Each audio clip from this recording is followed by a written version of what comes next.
So first, thanks again for inviting me to speak at this event. It's a pleasure to be there. Unfortunately, virtually. I would have loved to be in Vienna, but unfortunately, it's busy times these days. Yeah, I mean, it's good to have this opportunity to to be there with you and to speak with you, even if it's only virtually. I was asked to talk about what happened during this past winter when it comes to communication to consumers, when it comes to communication to consumers from suppliers, regulators, or even consumer organizations during this energy crisis, and whether consumers and to what extent consumers have been adequately informed and supported. And this is what I plan to focus on today. Moving to the content, if I can change my slide. There we go. So I guess this slide is a little bit unnecessary. We all know that energy prices massively increased over the past winter due to the crisis and to the lack of Russian gas. What you see here actually doesn't look that bad. Because for two reasons. One is the axis in the chart does not allow to better to well understand the magnitude of the problem, and second, this is a EU average, and in some countries the price increases were a little bit more limited, but we know that in some countries retail prices increased by 4 or 5 times. So it's been rather complicated for consumers during this past winter. And for this reason, in December, BEUC, so ourselves, the European Consumer Organization, together with the European associations representing regulators and the industry, we signed up with this joint declaration on measures to protect consumers. What we were trying to achieve with this joint declaration is to recommend companies some measures and some practices that would have supported consumers during this past winter, such as allowing people, giving people more time to pay for their bills, not eliminating any debt, but just giving people more time to pay for their bills, avoiding disconnections, avoiding unilateral contract changes before the end of the contract, and providing better advice to consumers. And when we started these discussions with suppliers, well, actually, what most suppliers were telling us is that they've always been offering bill deferrals, payment plans, and giving consumers advice. But the question that we were asking them is, do your customers know about these possibilities? And although it's let's say it's more evident, and it is more evident that suppliers were offering these opportunities for those consumers who had already been in trouble in the past because they probably were already supported by suppliers. During this past winter, it was a wider range of consumers, wider range of the population that was affected by the energy crisis. So it was important, and what would have been important is for suppliers to reach out to a wider range of population that was simply unaware of these possibilities. So to our perspective, what was lacking is, again, trying to give the reassurances, how to give reassurances to those consumers who needed these reassurances the most, and providing better information to those consumers, and also reaching out to those consumers, in a way that they could contribute to solving the energy crisis. Because, again, what we know is that if consumers were able to use energy more flexible, or if they are able to use electricity more flexible, then this benefits the energy system as a whole, and this would have been more important than it actually ended up being if the past winter had been more harsh. What we observed is that consumers during this past winter were seeking fixed price contracts that disappeared in several countries. And the reason is that consumers were seeking price stability. For this reason, our Spanish member had a collective switching campaign that had a record of subscribers where they were negotiating a fixed price offer with suppliers. Our Belgian member ran an advocacy campaign aiming to reestablish fixed price tariffs that were disappeared. And in Estonia, for the first time, a fixed price tariff was introduced. and soon after the introduction of this fixed rate tariff, it ended up being the most expensive offer on the market. But the problem is that, again, consumers were not being well advised, because in the end, fixed price offers were still more expensive, were much more expensive than dynamic price or offers that were indexed for a shorter period of time. What we see here is hourly prices in Flanders, with 3 different retail offers. One is a dynamic price tariff, so indexed to hourly prices. The gray one is is a variable tariff indexed to a 1-month benchmark. The fixed price, the orange one is again a variable one that is indexed to a 3-month benchmark. And what you observe is, except for the case in which, this past summer, where Europe was filling up storages, driving up gas prices a lot, the fixed price tariff was, sorry, not the fixed price tariff, the tariff that was indexed for the longer, to the longer benchmark was the most expensive, whereas no hedging was actually bringing benefits to consumers.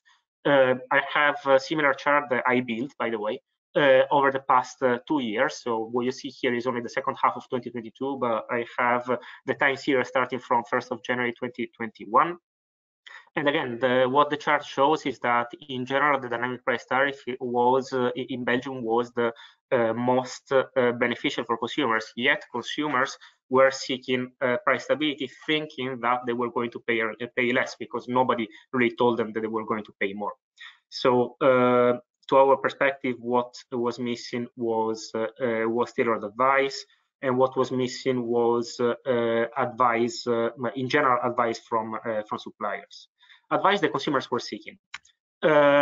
This chart shows the number of people that reached out to our UK member citizens advice asking for support during the past few years. And what you can observe is that in 2022, the number of customers that reached out to citizens advice was doubled compared to 2020, when there was COVID, for example, and when people were facing troubles because they had a sudden loss of income. So 2022 was much worse than 2020. What you observe here instead is a chart from our German member about complaints that they receive from consumers in the field of energy. And in 2022, they received 10 times the complaints that they received in 2021. So you had consumers that were seeking support. At the same time, consumers were facing unresponsive customer service. But I mean, this is not new. It's something that that has always happened and was always happening. But of course, this was more problematic during this past energy crisis. What you observed there, I guess, because I don't speak German, is testimonials from some consumers who reached out to our German member complaining about the fact that they were not able to get hold of their electricity supplier or of their energy supplier. So this was actually quite problematic, because again, consumers needed support. They tried to reach out to their supplier, they were not able. They reached out to consumer organizations who were able to help them only to some extent. And many consumers went to an ombudsman or to court because they were subject to, let's say, questionable practices by suppliers. This comes from the French ombudsman, where basically vast majority of suppliers were brought to the attention of the ombudsman way more last year compared to the year before. So the question that we need to ask ourselves is, all the attempts that have been done to contact consumers and to get in touch with consumers, were they effective? Were they positive? We have a bad example first. In Italy, the Italian Energy Agency came up with some tips that are very confusing on how to save energy and how to reduce bills in consumers' homes. What they put together was a very long document that was 40 pages with a checklist that was 3 pages long, that was not necessarily disseminated. And some of these things were covered in the press in a bit of a confused way. What we observed in Italy was a lot of noise on what consumers can do, but without any tips that could be very easily implemented. In Belgium, what we observed is that, well, the government decided to reduce public income by cutting VAT and increasing public expenditure by giving money to everyone. Everyone received €100 during this past winter, myself included. And I mean, to be honest, it was very nice for the government to give me €100, but I didn't necessarily need that money. And what I think would have been more helpful is focusing the support to those people who were most in need, and also running a communication campaign trying to explain those people who were in need how to save energy. And this was not necessarily done by the government nor by the suppliers in a way that was helpful for consumers. Again, information has been quite confusing. There has been lots of noise on the press. What would have been important is more, let's say, useful input and useful insight. What was done better? What you can observe here is on the left side is a portal that was launched across the entire Europe, allowing people to track hourly prices. The company is actually Estonian. In Estonia, during the crisis, the most downloaded app was an app for Android and for iPhone, was an app that was allowing consumers to track hourly prices. Because again, people wanted to save money, and there was an app that was very straightforward to use. Many people downloaded it and shifted their consumption to be able to save money and benefit the energy system at the same time. On the right-hand side, the same company is also running a smart EV offer, and basically allowing people to who have a dynamic price tariff to facilitate in their consumption shift, so the shift of the charging of their electric vehicle. What we observe there is the uptake of this offer across Europe, and again, the growth has been more than exponential because there was a huge communication campaign that was very effective. Here, what you can observe, and sorry if it's in Italian, it's the Italian, one of the largest Italian suppliers that basically allowed consumers, all consumers, to pay their bills in installments. And what they did was not only putting it on the website, not only signing up an agreement with consumer organizations, including Adiconsum, which is one of our members, but they also ran a huge PR campaign. So basically, this opportunity, all consumers knew that this opportunity was there because this information was published in all major newspapers in Italy and also in local newspapers. So they really tried to reach out proactively to most consumers by going to the press and giving this information and this update to the press, rather than waiting for consumers to go to them, trying to reach out to a customer service that was not reachable because they were receiving way too many requests compared to what they could process. Last example that was done, again in Finland, the DSO launched a customer portal that was allowing consumers to track their hourly electricity consumption. This is important because, again, in Finland, there are a lot of consumers on dynamic electricity price contracts. So with this portal, many consumers were able to better manage their energy consumption, both their hourly, but also their monthly or seasonal energy consumption. Of course, this was under works for some time. I mean, it's not that they came up with this idea during the energy crisis, but again, it was launched during the energy crisis, and it proved to be quite effective.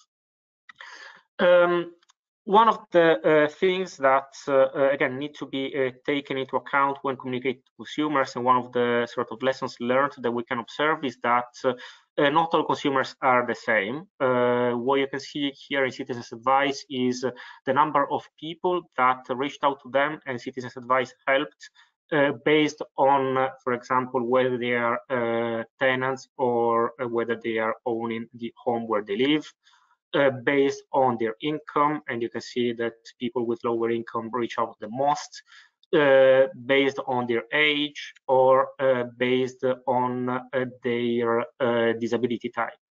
So again, this is sort of a, let's say, as a starter, a bit of a demonstration of what I'm going to say in a few seconds about lessons learned from this energy crisis, but in general, lessons learned from our members on how to communicate to consumers.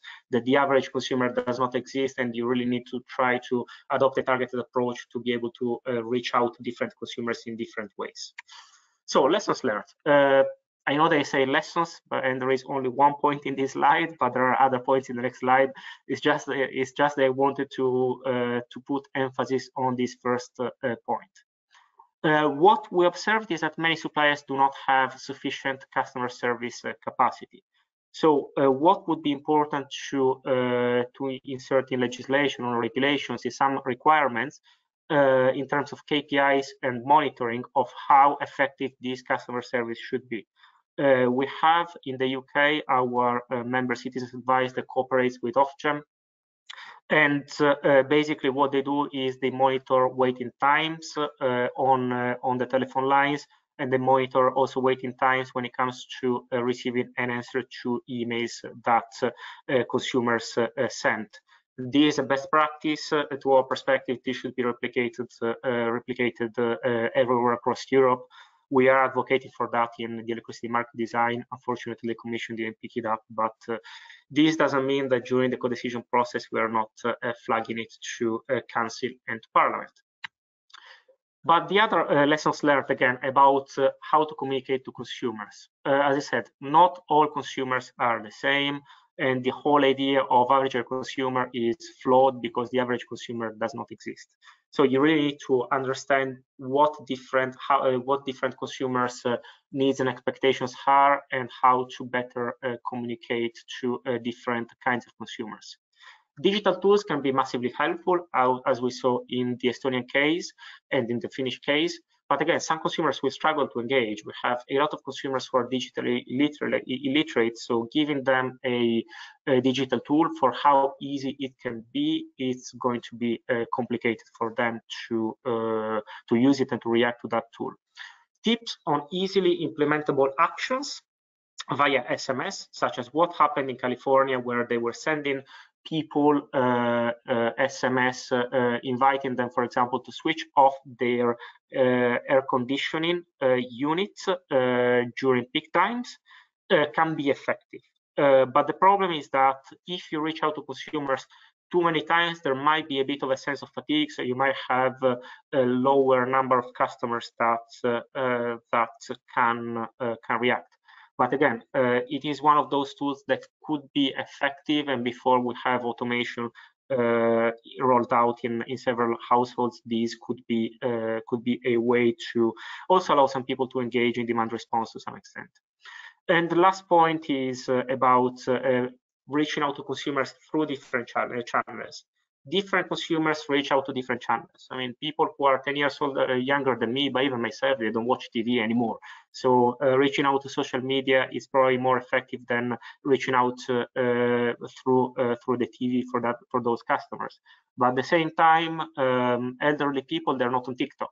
Again, important to also convey these messages through newspaper and through the TV.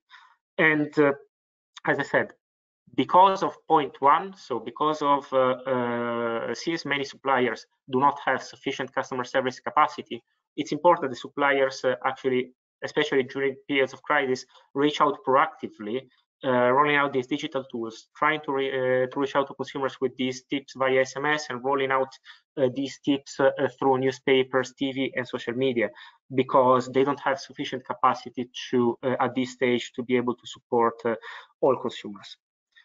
I will stop here for the moment. Thanks a lot. Have a good day.